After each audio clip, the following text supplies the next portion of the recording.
l'école, comment bien rédiger son assurance vie? Alors là, c'est ce qu'on appelle les clauses bénéficiaires. Alors l'assurance vie, effectivement, ça paraît très séduisant parce qu'il y a une fiscalité attrayante, hein, ça nos auditeurs le savent.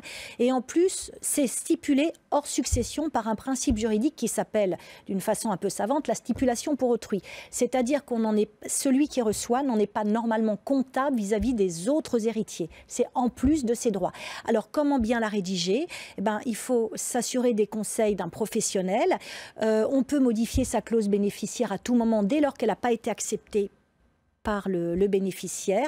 Donc il faut prendre des précautions, on peut faire des clauses en démembrement, c'est-à-dire stipuler une partie pour l'usufruit pour l'un et en quasi-usufruit, enfin en nue propriété pour les autres. Enfin, il y a toute une kyrielle. Enfin, on ne prend pas une clause basique, mais enfants, il faut réfléchir avant de Surtout qu'il n'y a pas ce qu'on appelle de représentation. Par exemple, si vous mettez mes enfants et que par malheur, au moment il faut écrire les noms, absolument. Les noms, et surtout, il n'y a pas c'est comme mon mari si vous changez de mari. C'est-à-dire que si l'un des enfants prédécède, ça ne reviendra pas à ses propres enfants.